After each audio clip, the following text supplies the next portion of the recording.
ಜನವರಿ 22 ಇದು ಭಾರತದ ಇತಿಹಾಸದಲ್ಲಿ ಒಂದು ಸುವರ್ಣ ದಿನವಾಗಲಿದೆ. ಈ ದಿನದಂದು ಅಯೋಧ್ಯೆಯಲ್ಲಿ ಶ್ರೀರಾಮ ಮಂದಿರದ ಪ್ರಾಣ ಪ್ರತಿಷ್ಠಾಪನೆ ಆಗಲಿದೆ. ಅಂದು ಮಾನನೀಯ ಪ್ರಧಾನಮಂತ್ರಿ ನರೇಂದ್ರ ಮೋದಿ ಅವರು 500 ವರ್ಷಗಳ ಸತತ ಹೋರಾಟ ಬಳಿಕ ದಿವ್ಯವಾದ ಭವ್ಯವಾದಂತಹ ಮಂದಿರವನ್ನ ಇಡೀ ವಿಶ್ವಕ್ಕೆ ಸಮರ್ಪಿಸಲಿದ್ದಾರೆ. ಈ ಸಂದರ್ಭದಲ್ಲಿ ಬರೀ ಭಾರತಾದ್ಯಂತ ಅಲ್ಲ, ವಿಶ್ವಾದ್ಯಂತ ರಾಮನ ಭಕ್ತರು ಆತುರದಿಂದ ಈ ಅಭೂತಪೂರ್ವ ಕ್ಷಣಕ್ಕೆ ಕಾಯುತ್ತಿದ್ದಾರೆ. ಜನವರಿ 16ರಿಂದಲೇ ಅಯೋಧ್ಯೆಯಲ್ಲಿ ಧಾರ್ಮಿಕ ವಿಧಿ ವಿಧಾನಗಳಿಗೆ ಚಾಲನೆ ನೀಡಲಾಗಿದ್ದು ಎಲ್ಲೆಡೆ ಸಂಭ್ರಮ ಮನೆ ಮಾಡಿದೆ. ಜನವರಿ 22ರಂದು ನಡೆಯುವ ರಾಮಲಲ್ಲಾ ಪ್ರಾಣ ಪ್ರತಿಷ್ಠಾಪನೆ ಕಾರ್ಯಕ್ರಮಕ್ಕೆ ಸಾವಿರಾರು ಗಣ್ಯರು ದೇಶ ವಿದೇಶಗಳಿಂದ ಅಯೋಧ್ಯೆಗೆ ಬರಲಿದ್ದಾರೆ. 80ರ ದಶಕದಲ್ಲಿ ಟಿವಿಯಲ್ಲಿ ಪ್ರಸಾರವಾಗುತ್ತಿದ್ದ ರಾಮಾಯಣ ಪಾತ್ರಧಾರಿಗಳು ಜನರ ಮನಸ್ಸಿನಲ್ಲಿ ಅಚ್ಚಳಿಯದೆ ಉಳಿದಿದ್ದಾರೆ. ಇದೀಗ ರಾಮ ಮಂದಿರ ಉದ್ಘಾಟನೆಗೂ ಮೊದಲೇ ಟಿವಿ ರಾಮ, ಸೀತೆ ಮತ್ತು ಲಕ್ಷ್ಮಣ ಅಯೋಧ್ಯೆಗೆ ಆಗಮಿಸಿದ್ದಾರೆ.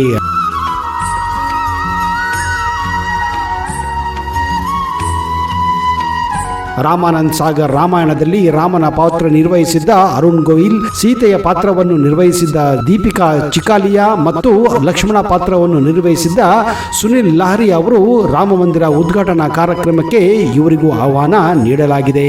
ರಾಮಲಲ್ಲಾ ಪ್ರಾಣ ಪ್ರತಿಷ್ಠಾಪನೆ ಕಾರ್ಯಕ್ರಮಕ್ಕೂ ಮೊದಲೇ ರಾಮ, ಸೀತೆ ಮತ್ತು ಲಕ್ಷ್ಮಣ ಅಯೋಧ್ಯೆಗೆ ಆಗಮಿಸಿದ್ದಾರೆ. ಎಲ್ಲೆಡೆ ಸಡಗರ ಆರಂಭವಾಗಿದೆ. ಅಯೋಧ್ಯೆಗೆ 3 ಆಗಮಿಸಿರುವ ವಿಡಿಯೋ ಈಗ ಸೋಷಿಯಲ್ ಮೀಡಿಯಾದಲ್ಲಿ ವೈರಲ್ ಕೂಡ ಆಗಿದೆ.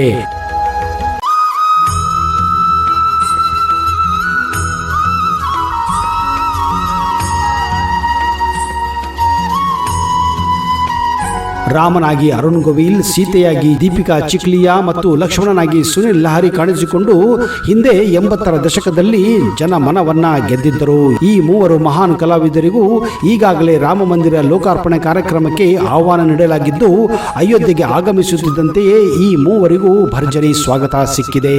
ನಿಜ ಹೇಳಬೇಕೆಂದ್ರೆ ಆ ಶ್ರೀರಾಮ, ಲಕ್ಷ್ಮಣ, ಸೀತೆಯೇ ಧರೆಗೆ ಇಳಿದು ಅಯೋಧ್ಯೆಗೆ ಬಂದ ಹಾಗೆ ಕಾಣುತ್ತಿದೆ.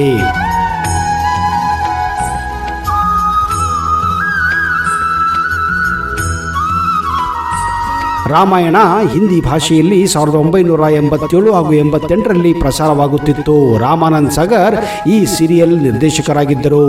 ಮಹರ್ಷಿ ವಾಲ್ಮೀಕಿ ರಾಮಾಯಣವನ್ನ ಸೀರಿಯಲ್ ಆಗಿ ಮಾಡಿದ್ದರು. ಪ್ರತಿ ಭಾನುವಾರ ಈ ಸೀರಿಯಲ್ ಬೆಳಗ್ಗೆ ಆರಂಭ ಆಗುತ್ತಿತ್ತು. ಇದರ ಪ್ರಖ್ಯಾತಿ ಮುಗಿಲು ಮುಟ್ಟಿತ್ತು ಸ್ನೇಹಿತರೆ.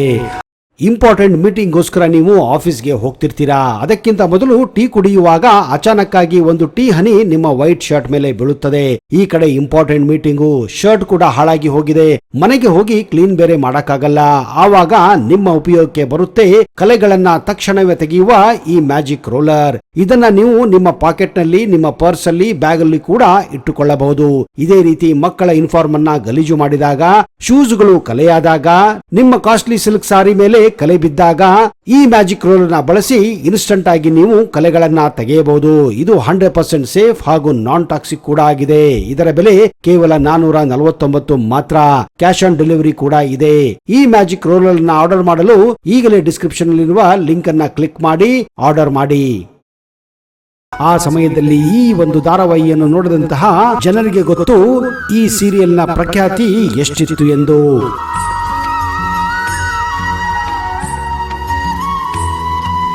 ಈ ಟಿವಿಯಲ್ಲಿ ಬರ್ತಿದ್ದ ರಾಮಾಯಣ ನೋಡಲು ಜನ ಪರಿಶುದ್ಧ ಮನಸ್ಸಿನಿಂದಲೇ ನೋಡಲು ಕುಳಿತುಕೊಳ್ಳುತ್ತಿದ್ದರು. ಸ್ನಾನ ಮಾಡಿಕೊಂಡು ಟಿವಿಯನ್ನ ಪೂಜೆ ಮಾಡುತ್ತಿದ್ದರು. ಅಷ್ಟು ಪವಿತ್ರ ಭಕ್ತಿ ಭಾವನೆಯಲ್ಲಿಯೇ ಜನ ಅಂದು ಈ ಸೀರಿಯಲ್ ನೋಡುತ್ತಿದ್ದರು. ಭಾನುವಾರ ಬೆಳಗ್ಗೆ ಸೀರಿಯಲ್ ಪ್ರಸಾರ ಆಗುತ್ತಿದ್ದ ವೇಳೆ ರಸ್ತೆಗಳು ಬಣಬಣ ಅಂದ್ರೆ ಖಾಲಿಯಾಗುತ್ತಿದ್ದವು. ಕಾರಣ ಜನರೆಲ್ಲ ಟಿವಿ ಮುಂದೆ ಕುಳಿತುಕೊಳ್ಳುತ್ತಿದ್ದರು. ಅದು ಯಾವುದೇ ಧರ್ಮವಾಗಲಿ, ಹಿಂದೂ, ಮುಸ್ಲಿಂ, ಕ್ರೈಸ್ತರೆಲ್ಲರೂ ಕೂಡ ಈ ಒಂದು ಅದ್ಭುತ ಸೀರಿಯಲ್ ಅನ್ನ ನೋಡಿ ಆನಂದ ಪಡುತ್ತಿದ್ದರು. ನಿಜಕ್ಕೂ ಹೇಳಬೇಕೆಂದ್ರೆ ಶ್ರೀರಾಮ ಎಲ್ಲ ಧರ್ಮಕ್ಕಿಂತ ಮೀರಿದವನಾಗಿದ್ದಾನೆ. ರಾಮಾಯಣ ಅನ್ನೋದು ಅಂದಿನ ಜನಕ್ಕೆ ಸಾಕ್ಷಾತ್ ರಾಮನೇ ಮನೆಗೆ ಬಂದಿರುವ ಭಾವನೆ ಮೂಡಿಸಿತ್ತು. ಪುಟ್ಟ ಪರದೆ ಮೇಲೆ ಬರುತ್ತಿದ್ದ ರಾಮನ ರೋಲ್ ನೋಡಿ ಎಲ್ಲರೂ ಕೈ ಮುಗಿಯುತ್ತಿದ್ದರು. ಅಷ್ಟೇ ಭಕ್ತಿ ಭಾವನೆಯಲ್ಲಿಯೇ ಈ ಒಂದು ಸೀರಿಯಲ್ ನೋಡುತ್ತಾ ಇದ್ದರು. ರಾಮನ ಪಾತ್ರಧಾರಿ ಅರುಣ್ ಗೋವಿಲ್ ಅವರನ್ನ ಜನರು ದೇವರೆಂದೇ ಪೂಜಿಸುತ್ತಿದ್ದರು, ಸಾಕ್ಷಾತ್ ರಾಮನೆಂದೇ ಪೂಜಿಸುತ್ತಿದ್ದರು. ಈಗಲೂ ಕೂಡ ಅವರು ಎಲ್ಲಿಯೇ ಹೋದರೂ ಅವರನ್ನ ಶ್ರೀರಾಮನ ಹಾಗೆಯೇ ನೋಡುತ್ತಿದ್ದಾರೆ. ನಿಜ ಹೇಳಬೇಕೆಂದರೆ ಅರುಣ್ ಗೋವಿಲ್ ಆ ಒಂದು ಸೀರಿಯಲ್ ನಂತರ ನಿಜಕ್ಕೂ ರಾಮನೇ ಆಗಿದ್ದಾರೆ. ಅವರ ನಡವಳಿಕೆಯಲ್ಲೂ ಕೂಡ ಹಲವಾರು ಬದಲಾವಣೆಗಳು ಕೊಂಡಿದ್ದವು. ರಾಮನ ಪಾತ್ರಧಾರಿ ಅರುಣ್ ಗೋವಿಲ್ಗೆ ಇದೀಗ 65 ವರ್ಷ ಆಗಿದೆ. ಆದರೆ ರಾಮನ ಆ ಚಾರ್ಮ್ ಇನ್ನೂ ಹಾಗೇನೇ ಇದೆ.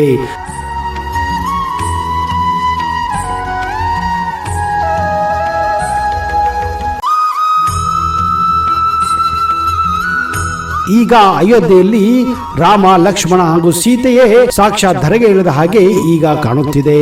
ಇವರನ್ನು ನೋಡಲು ಜನರು ಮುಗಿಬಿದ್ದಿದ್ದಾರೆ.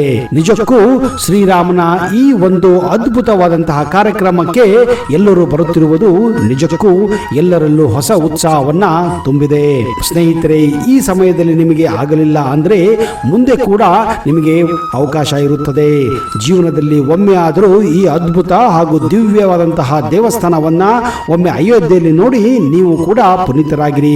ಒಂದು ವೇಳೆ ನಿಮಗೆ ಈ ವಿಡಿಯೋ ಇಷ್ಟ ಆದಲ್ಲಿ ಜೈ ಶ್ರೀರಾಮ್ ಎಂದು ಕಮೆಂಟ್ ಬಾಕ್ಸ್ ಅಲ್ಲಿ ಹಾಕಿ. ಅಲ್ಲಿಯವರೆಗೆ ಜೈ ಹಿಂದ್, ಜೈ ಕರ್ನಾಟಕ. ನಿಮಗೆಲ್ಲ ಶುಭವಾಗಲಿ.